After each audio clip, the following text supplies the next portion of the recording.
నరకాన్ని ప్రత్యక్షంగా అనుభవించాలనుకుంటున్నారా? దుమ్ము దమ్ముంటే చూడాలనుకుంటున్నారా? అయితే మీరు ఆ రూట్లో ప్రయాణించాల్సిందే. ఎక్కడికైనా వెళ్లాలంటే చేతిలో బండిలో పెట్రోల్ ఉంటే సరిపోతుంది.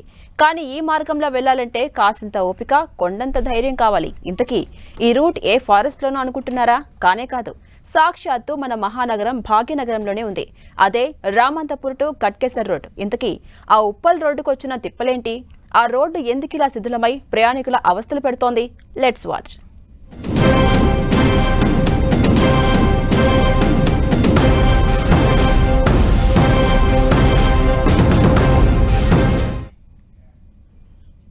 నిజానికి ఉప్పల్ నుంచి గట్కేసర్ వెళ్లాలంటే పట్టుమని 10 నిమిషాలు పట్టదు. కానీ ఇప్పుడు ఆ పరిస్థితి లేదు. ఆ రూట్లో ½ కిలోమీటర్ వెళ్లాలంటే గంట పడుతుంది. విపరీతమైన ట్రాఫిక్ జామ్. దీనికి తోడు ఉప్పల్ రోడ్డుపై కుప్పలు తెప్పలుగా దుమ్ము. ఇదంతా ఉప్పల్ ఎలివేటెడ్ కారిడార్ నిర్మాణ పనుల పుణ్యమే. ఈ రూట్లో చేపట్టిన ఫ్లైఓవర్ నిర్మాణ పనులు 2018లో చకచకా ప్రారంభమయ్యాయి. నడి రోడ్డుపై గోతులు తీశారు. భారీ పిల్లర్లు వేశారు. పిల్లర్ల చుట్టూ బారికేడ్లు ఏర్పాటు చేశారు. సడన్ గా సీన్ చేంజ్ అయింది. నిర్మాణ పనులు నత్తతో పోటీ పడుతూ నడుస్తున్నాయి. దీంతో ఏళ్లు గడుస్తున్నా ఆ ఫ్లైఓవర్ పూర్తయింది లేదు. ట్రాఫిక్ కష్టాలు తీరింది లేదు. ప్రస్తుతం మనం నారపల్లి దగ్గరలో ఉన్నాం. మనం చూడవచ్చు దాదాపు 42% పనులు పూర్తయ్యాయని అధికారిక వర్గాలు అయితే చెప్తున్నటువంటి పరిస్థితి మనకు కనబడుతుంది. మనం చూడవచ్చు రహదారి నిర్మాణం జరుగుతున్నటువంటి సమయంలో నారపల్లి వైపు దాదాపు పనులు నడుస్తున్నాయి, కొనసాగుతున్నాయి. దాదాపు 42% కంప్లీట్ అయినాయని అధికారిక లెక్కలైతే చెప్తున్నటువంటి తరుణంలో ఫ్లైఓవర్ చూడవచ్చు ఎంత వయ్యారంగా వంపులు తిరిగి వస్తున్నదో. ఒకవైపు 3 వరుసలు, మరొక వైపు 3 వరుసలు, మొత్తం 6 వరుసల రహదారిని నిర్మించాలని తలపెట్టాయి కేంద్ర రాష్ట్ర ప్రభుత్వాలు. అయితే ఇది పూర్తయితే అసలు ట్రాఫిక్ ఇబ్బందులు ఉండవు. ఏదైతే ఫ్లైఓవర్ కంప్లీట్ అవుతున్నటువంటి సందర్భం ఏదైతే ఉందో ఆ కింద రోడ్డుకు సంబంధించినటువంటి రిపేర్లనైనా పూర్తి చేయాల్సిన అవసరం ఉంది అంటూ పబ్లిక్ కానీ వాహనదారులు కానీ కోరుతున్నటువంటి పరిస్థితి కనబడుతుంది. ఈ టెండర్ను గాయత్రి సంస్థ సుమారు 25% తక్కువ మొత్తానికి దక్కించుకుంది. నిబంధనల ప్రకారం 2020 జూలైన నిర్మాణాన్ని పూర్తి చేయాల్సి ఉంది. కానీ గుత్తాదారు సంస్థ దివాలా తీసింది. నష్టాల్లో కూరుకుపోయింది. పనులు నెమ్మదించాయి. కాంట్రాక్టర్కు నష్టాలు రావడంతో ప్రయాణికులు కష్టాలు మొదలయ్యాయి. అసలే ఇరుగ్గా ఉండే ఈ రహదారిపై పిల్లర్లు మాత్రమే నిర్మించి వదిలేయడంతో ట్రాఫిక్ సమస్యలు ఏర్పడ్డాయి. సంస్థ అయినటువంటి గాయత్రి కన్స్ట్రక్షన్స్ వాళ్ళు ఈ సంస్థ దివాలా తీసినప్పటికీ కూడా ఈ ఏదైతే ఉప్పల్ ఎలివేటెడ్ క్యారిడార్ ఉందో దీన్ని పూర్తి చేయాలన్న ఉద్దేశంతో ఇటు రాష్ట్ర ప్రభుత్వం, కేంద్ర ప్రభుత్వం రెండు కూడా సమన్వయంతో ఒక ఎక్స్క్రీవ్ అకౌంట్ను ఓపెన్ చేసి పనులు చేస్తున్నటువంటి పరిస్థితి కనబడుతుంది. నేరుగా ఇక్కడ ఎవరైతే సబ్ కాంట్రాక్టర్లలో వాళ్ళందరికీ ఆ అకౌంట్ ద్వారా డబ్బులు చెల్లించుకుంటూ పనులను నిర్వహిస్తుంది. ముఖ్యంగా మనం చూడవచ్చు ఈ 6 వరుసల రహదారి పూర్తిగా ఇది ఫ్లైఓవర్ 6 వరుసలు ఉంటే ఒక పక్క 3 వరుసలు, మరొక పక్క 3 వరుసలు ఉంటాయి. ఆర్టీఏకి సంబంధించి ఒక దరఖాస్తును కేంద్ర రాష్ట్ర ప్రభుత్వాల ముందు ఉంచినప్పుడు దాదాపు 42% ఈ పనులు పూర్తయ్యాయని నివేదిక ఇచ్చారు. కానీ ఇంకా ఆ పరిస్థితి లేదు. ఇంకా పూర్తి స్థాయిలో కంప్లీట్ కావాలంటే ఇంకా దాదాపు 56% పనులు పూర్తి కావాల్సిన అవసరం ఉంది. వీటిని వేగంగా నిర్వహించాల్సిన అవసరం ఉంది. దీనిపైన ప్రస్తుతం వచ్చినటువంటి ప్రభుత్వం సంబంధించినటువంటి రోడ్డు భవనాల శాఖ మంత్రి ఏదైతే కొమటిరెడ్డి వెంకటరెడ్డి ఉన్నారో ఇటీవల నితిన్ గడ్కరీని కలిసి దీని యొక్క పరిస్థితి, పురోగతిని వివరించినటువంటి పరిస్థితి. నితిన్ గడ్కరీ కూడా దీనిపై వేగంగా స్పందించి గతంలో ఉన్నటువంటి గాయత్రి గుత్తేదారు సంస్థ ఏదైతే ఉందో దాన్ని పూర్తిగా రద్దు చేసి కొత్త టెండర్లను ఆహ్వానిస్తాం, వేగంగా పనులు పూర్తి చేసి పబ్లిక్ అందుబాటులోకి ఈ ఉప్పల్ ఫ్లైఓవర్ని తీసుకొస్తామని అయితే మాట ఇచ్చినటువంటి పరిస్థితి కనబడుతుంది. 7 కిలోమీటర్ల ఫ్లైఓవర్ నిర్మాణం, 600 కోట్ల నిధులు, 6 సంవత్సరాలు అయినా ఇంకా సగం పనులు కూడా పూర్తి కాలేదు. ఎక్కడ వేసిన గొంగడి అక్కడే ఉంది. మరి ఈ పనులు పూర్తయ్యేదెప్పుడు? ప్రయాణికుల కష్టాలు తీరేదెప్పుడు? ఈ ఉప్పల్ ఎలివేటెడ్ క్యారిడార్ రామంతపూర్ నుండి వచ్చే రోడ్లో ఏదైతే ఉప్పల్ స్టేడియం ఉందో అక్కడ మొదలై నారపల్లి వరకు మొత్తం 7 కిలోమీటర్ల మేర సాగుతుంది. ఈ పిల్లర్స్ కూడా మనకు ఉన్నాయి. ఇక్కడ నుండి మొత్తం కంప్లీట్గా మెట్రో పైనుండి ఇది వెళ్తుంది. మనం చూసుకోవచ్చు ఇటు మెట్రో వెళ్తున్నటువంటి పరిస్థితి కనబడుతుంది. మన వెనక ఏదైతే వెళ్తుందో ఆ మెట్రో పైనుండి ఫ్లైఓవర్ వెళ్ళే విధంగా ఈ ప్రాజెక్ట్ని అయితే డిజైన్ చేసినటువంటి పరిస్థితి మనకు కనబడుతుంది. మొత్తం 7 కిలోమీటర్ల మేర ఈ ఎలివేటెడ్ క్యారిడార్ అనేది ఉంటుంది. దాదాపు 600 కోట్ల అంచనాలతో ఈ ప్రాజెక్టును కేంద్ర ప్రభుత్వం చేపట్టినటువంటి పరిస్థితి కనబడుతుంది. భూసేకరణను రాష్ట్ర ప్రభుత్వానికి అప్పగించింది. ఈ రెండు కలిసి కేంద్ర ప్రభుత్వం రాష్ట్ర ప్రభుత్వం రెండు సమన్వయం చేసుకుంటూ ఈ ఉప్పల్ ఎలివేటెడ్ క్యారిడార్ను పూర్తి చేయాల్సిన అవసరం ఉంటుంది. కానీ 6 సంవత్సరాలైనా కూడా ఇది ఇంకా పూర్తి కాని పరిస్థితి మనకు నెలకొని ఉంది. అయితే కేంద్ర ప్రభుత్వం 600 కోట్ల అంచనాలతో ఈ ప్రాజెక్టును ప్రారంభించగా L1గా నిలిచినటువంటి కాంట్రాక్టరు గాయత్రి అనే కాంట్రాక్టర్కి సంబంధించినటువంటి సంస్థ దీన్ని 630 కోట్ల నుండి 650 కోట్ల మధ్య మేము పూర్తి చేస్తామంటూ కోట్ చేయడం జరిగింది. ఆ టెండర్లను కూడా దక్కించుకోవడం జరిగింది. ఇంత తక్కువకు టెండర్లు ఎట్లా దక్కించుకుంటారంటూ కూడా గతంలో దీనిపైన చర్చ జరిగినటువంటి సందర్భాలు కూడా ఉన్నాయి. అయితే ఆ సంస్థ ఇప్పుడు దివాలా తీయడం ఈ ఉప్పల్ ఎలివేటెడ్ క్యారిడార్కు ఒక శాపంగా మారిందని చెప్పుకోవచ్చు. 2 సంవత్సరాల్లో పూర్తి కావాల్సిన ప్రాజెక్టు 6 సంవత్సరాలైనా పూర్తి కాని పరిస్థితి మనం చూడవచ్చు. అసంపూర్తిగా ఉన్నటువంటి పిల్లర్స్ ఏ విధంగా ఉన్నాయో కొన్ని 50% పిల్లర్స్ కంప్లీట్ అయినాయి, కొన్ని 70% కంప్లీట్ అయినాయి, కొన్ని అసలు ఇంకా మొదలు కూడా పెట్టలేదు, కేవలం రాడ్లు మాత్రమే వేసి వదిలేసినటువంటి పరిస్థితి. కొన్ని అసలు బేస్మెంట్లు కూడా కంప్లీట్ చేయనటువంటి ప్లేస్ కూడా పిల్లర్లకు సంబంధించి ఉన్నటువంటి పరిస్థితి కనబడుతుంది.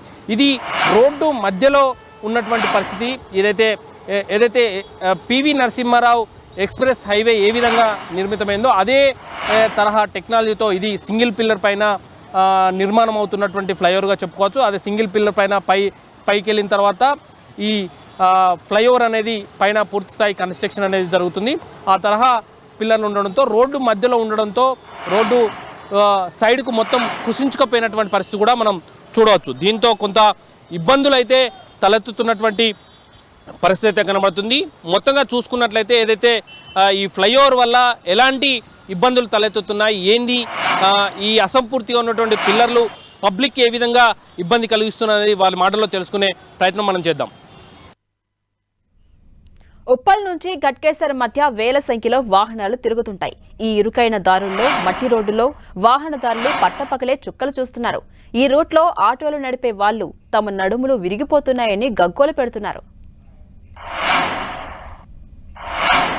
ఉప్పల్ నుండి బోడుప్పల్, నారపల్లి, గట్కేసర్ వరకు కూడా ఈ రోడ్డు అనేది అత్యంత రద్దీగా ఉంటుంది. ముఖ్యంగా కాలేజీలకు వెళ్ళే స్టూడెంట్స్ కావచ్చు, లేకపోతే ఇటువైపు ఉన్నటువంటి కంపెనీలకు వెళ్ళే ప్రయాణికులతోటి కొంత కార్మికులతోటి రద్దీగా ఉంటుంది. ఈ రోడ్లపైన ఎక్కువగా బస్సులు అదేవిధంగా ఆటోలలో కూడా మనం జర్నీ చేస్తూ ఉంటారు.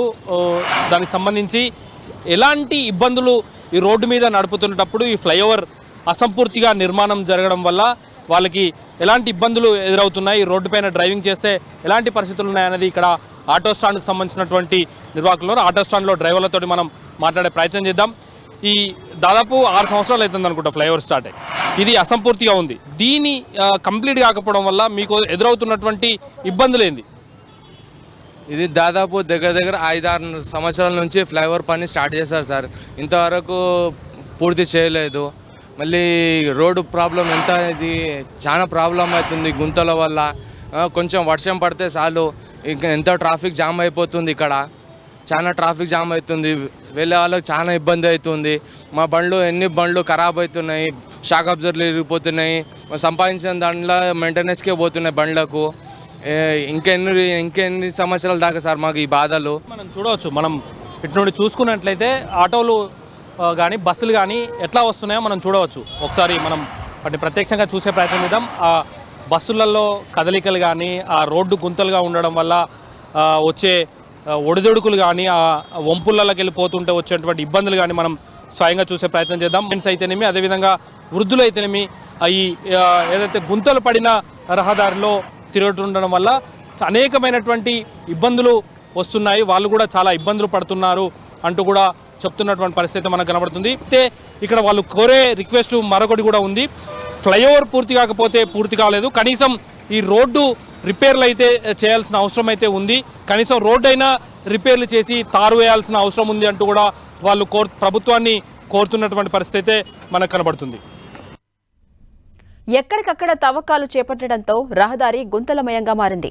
దుమ్ము ధూళితో ప్రజారోగ్యం తీవ్రంగా దెబ్బతింటోంది. ఇంకెన్నాళ్ళీ పనులు? ఎన్ని రోజులు ఈ అవస్థలంటూ నగరవాసులు ప్రశ్నిస్తున్నారు, నిలదీస్తున్నారు. వస్తుంది ప్రజలకు ఇప్పుడు జర్నీ చేయడానికి చాలా ఇబ్బంది పడుతున్నారు. మళ్ళీ ఇప్పుడు అంతా ఎక్కడ పోవాలన్నా కానీ అటు దూరం నుంచి పోవాలన్నా కానీ మళ్ళీ ఇటుకెళ్ళే రావాల్సి వస్తుంది. అంత దుమ్ముల అంత పరిస్థితి బాగాలేనా. వాటర్ ఆగుతున్నాయి సార్ అక్కడ ఎక్కడ ఉప్పల్ జంక్షన్ దగ్గర. ఇక్కడ మధ్యలో వాటర్ ఆగడం వల్ల చిన్న వెహికల్స్ పోకుండా పెద్ద వెహికల్స్ అన్నీ ఆగవలసి వస్తుంది. జామ్ అవుతుంది, ట్రాఫిక్ జామ్ అవుతుంది, బ్యాక్ పెయిన్ వస్తుంది సార్. రోడ్డు ఇట్లా గుంతలు ఉండడం వల్ల స్లో అయిపోతాయి సార్ వెహికల్స్ అన్ని. స్లో కావడం వల్ల ట్రాఫిక్ జామ్, ప్రయాణికుల వల్ల ఒకవేళ అటు ఇటు అన్న కూడా కొద్దిగా నడుము నొప్పి ఉన్న వాళ్ళకి పెద్దవాళ్ళకి కష్టమవుతుంది. చాలా డస్ట్ అయితే చాలా దూరంగా ఉంది. అసలు వర్షం పడినప్పుడైతే ఎట్లా అవుతుంది అంటే చాలామంది ఇక్కడ కింద పడిపోతూనే ఉంటారు. ఇలా అసలు టూ వీలర్ అయినా ఏవైనా అసలు పోతే జస్ట్ నార్మల్గా డైరెక్ట్ కిందనే తగులుతుంది. ఇక మెయిన్ థింగ్ దగ్గరగా ఈ 4-5 years నుంచి ఇది బ్రిడ్జ్ అవుతుంది, కానీ దీని రిజల్ట్ ఎప్పుడు వస్తుందో కానీ మాకు కొంచెం కూడా దీని గురించి అసలు ఐడియా కూడా లేదు. ఇక వర్షం పడిందంటే చాలు ఈ రూట్లో వెళ్లే వాళ్లకు దబిడ దివిడే. వాన పడగానే ఈ రోడ్డు నాటు వేసేందుకు సిద్ధమైన పొలంగా మారిపోతుంది. మొత్తం బురదతో రోడ్డు నిండిపోతుంది. వాహనం ముందుకు కదలక వెనక్కి వెళ్లలేక ప్రయాణికులు పడే బాధలు వర్ణనాతీతం. ఇక వర్షం పడితే ప్రజల ఇబ్బందులు అన్నీ కాదు. ఇప్పటి వరకు మనం డిస్కస్ చేసిన దాంట్లో దుమ్ము ధూళి ఒక ఎత్తు అయితే, ఆ ప్లేస్లో ఇప్పుడు బురద, మట్టి, నీళ్లు ఇవన్నీ చేరుతూ ఉంటాయి. మనం చూడవచ్చు వర్షం పడుతుంటే వాహనదారుల పరిస్థితి ఏందనేది మనకు స్పష్టంగా కనబడుతుంది. మనం చూసుకోవచ్చు ఎట్లాంటి పరిస్థితి. రోజు ఇదే పరిస్థితి సార్, ప్రతిరోజు ఇదే పరిస్థితి. నడువులు నొప్పిలు వేస్తున్నాయి సార్, మాకైతే రోజు నడువులు నొప్పిలు బాగా వేస్తున్నాయి సార్. కారణం ఏంటి? కారణం తెలియదు సార్, అధికారులు తెలియదు, ఎవరో తెలియదు, మాకు ఏం చేయాలో తెలుస్తలేదు. ఇది మనం చూసుకోవచ్చు, కారణాలు తెలియదు. ఏంటి సార్ ఇది రోజు మాకు కర్మ. కనీసం మీరైనా మీ మీడియా తరపు నుంచైనా కొంచెం రిక్వెస్ట్ చేసి కొంచెం చాలా సంవత్సరాల నుంచి నరకయాతన, వెళ్ళలేకపోతున్నాం ఆఫీస్కి, చాలా ఇబ్బంది అవుతుంది. ఇది వర్షాకాలం చాలా ఇబ్బంది అవుతుంది, పడిపోతున్నారు. డ్రైవింగ్ లేక చాలా ఇబ్బంది అవుతుంది డ్రైవింగ్కి. కొంచెం మీ మీడియా తరఫున కొంచెం తెలియచేయండి. చూడొచ్చు మనం వాహనదారులు స్వయంగా వారి మాటల్లో చెప్తున్నటువంటి పరిస్థితి.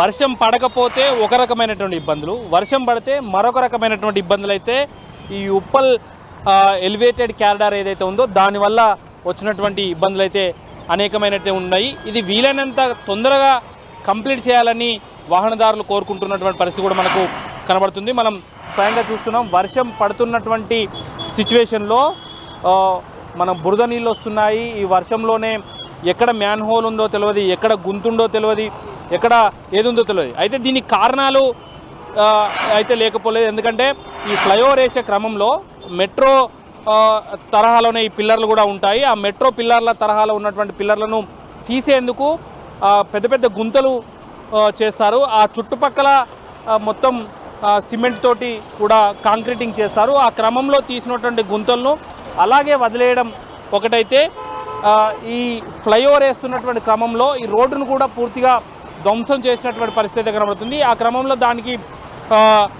ఏదైతే రోడ్ రిపేర్ చేయాల్సి ఉన్నప్పటికీ కూడా ఇటు రాష్ట్ర ప్రభుత్వం దాన్ని పట్టించుకోకపోవడంతో కూడా కొంత ఇబ్బందులు అయితే తలెత్తుతున్నటువంటి పరిస్థితి అయితే మనకు కనబడుతుంది. మనం స్వయంగా చూస్తున్నాం. అయితే ముఖ్యంగా వర్షం పడ్డ రోజైతే వాహనదారుల ఇబ్బందులు అయితే అన్నీ కావనే చెప్పుకోవచ్చు.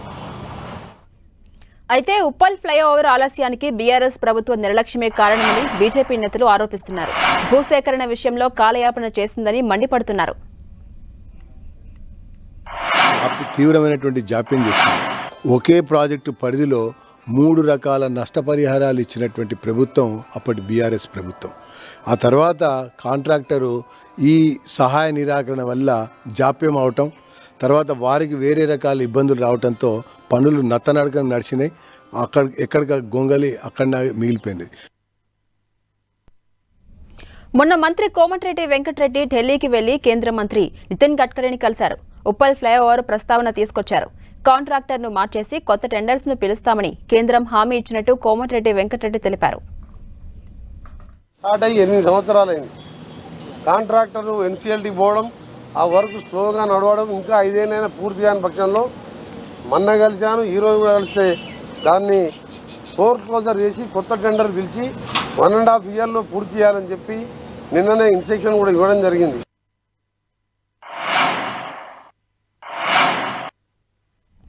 ఇటు బీజేపీ ఎంపీ ఈట్ల రాజేందర్ సైతం ఉప్పల్ ఫ్లైఓవర్ నిర్మాణానికి కట్టుబడి ఉన్నామని తెలిపారు. త్వరలోనే ఫ్లైఓవర్ నిర్మాణ పనులను పూర్తి చేసి జనం కష్టం తీరుస్తామని తెలిపారు. ఈట్ల రాజేందర్ సైతం ఇటీవల కేంద్ర రోడ్డు రవాణా శాఖ మంత్రి నితిన్ గడ్కరీని కలిసి ఉప్పల్ ఎలివేటెడ్ కారిడార్ విషయాన్ని ప్రస్తావించారు. ఉప్పల్ వైపు ఉన్నటువంటి ఎక్స్ప్రెస్ వే 4.5 సంవత్సరాల నుంచి జరుగుతూ ఉంది. ఎక్కడే వేసిన గొంగడికి అక్కడనే నత్తనడక నడుస్తూ ఉంది. కాబట్టి కొన్ని లక్షల మంది ప్రజలు ఆ రోడ్ల మీద ప్రయాణం చేసేవాళ్ళు కాబట్టి నడుము నొప్పులు అసలు అలసిపోతున్నారు. ఇప్పటికే జన నష్టం జరిగిపోయింది. 4.5 ఏళ్లు గడుస్తూ ఉంది. లక్షల మంది అనారోగ్యం పాలవుతుంది. కాబట్టి ఏ ప్రక్రియ ద్వారా దాన్ని సంపూర్ణంగా తొందరగా పూర్తి చేస్తారో అది చేయమని చెప్పినాం. మేము ఎటువంటి హామీ వచ్చింది మీరు? ఈ కారిడార్ అనేక రాజకీయ విమర్శలకు వేదికైంది. ఇప్పుడు కూడా కేంద్ర రాష్ట్ర ప్రభుత్వాలు మాటలతో సరిపెట్టుకుంటాయా? ఇప్పటికైనా ఫ్లైఓవర్ను పూర్తి చేస్తాయో లేదో చూడాలి. ఇలానే కాలయాపన చేస్తే మాత్రం వాహనదారులకు, స్థానికులకు నరకం తప్పదు. ఉప్పల్ ఎలివేటెడ్ క్యారిడార్ అనేది ప్రారంభమవుతుంది. మనం చూసుకోవచ్చు, ఇక్కడ కేంద్రీయ విద్యుత్ పరిశోధన సంస్థ నారపల్లి వద్దనున్నటువంటి ఈ సంస్థ వద్ద ఈ ఫ్లైఓవర్ ఎండ్ అవుతుంది. ఈ రహదారి పొడవు మొత్తం 7 కిలోమీటర్ల మేర ఉంటుంది. మనం ముందు నుండి చెప్తున్నట్టు 600 కోట్ల అంచనాలతోటి ప్రారంభమైనటువంటి ఈ ఫ్లైఓవర్ రాజకీయ పార్టీలకు, విమర్శలకు వేదిక అయినటువంటి పరిస్థితి కూడా కనబడుతుంది. భూసేకరణను 6 నెలల్లో పూర్తి చేయాల్సినటువంటి భూసేకరణ చేయడంలో విఫలమైందంటూ అనేక రాజకీయ విమర్శలు కూడా చేసుకున్నటువంటి సందర్భం అయితే మనం ఈ ఉప్పల్ ఫ్లైఓవర్ వేదికగా జరిగినటువంటి విమర్శలు, ప్రతి విమర్శలు, రాజకీయాలు కూడా మనం చూసాం. అయితే ఇప్పుడు వచ్చినటువంటి రాష్ట్ర ప్రభుత్వం మేము వీలైనంత తొందరగా ఈ ఫ్లైఓవర్ను కంప్లీట్ చేసేందుకు కృతనిశ్చయంతో ఉన్నామని ఇటీవల ఇక్కడ ఉన్నటువంటి R&B మినిస్టర్ కోమటిరెడ్డి వెంకరెడ్డి, కేంద్ర ప్రభుత్వంలో ఉన్నటువంటి ఉపరితల రహదారుల శాఖ మంత్రి నితిన్ గడ్కర్ని కలిసి నివేదికను ఇవ్వడం జరిగింది. మరి వీటికి ఎంతకాలం తీసుకుంటారు, ప్రజల కష్టాలను తీర్చేందుకు కేంద్ర రాష్ట్ర ప్రభుత్వాలు ముందుకొచ్చి వీటిని పూర్తి చేస్తాయా లేదా అన్నది మాత్రం మనం చూడాల్సిన అవసరం ఉంది. కెమెరామెన్ సదనంతో అజయ్, 10 టీవీ, ఉప్పల్ ఫ్లైఓవర్ పైన గ్రౌండ్ రిపోర్ట్తో.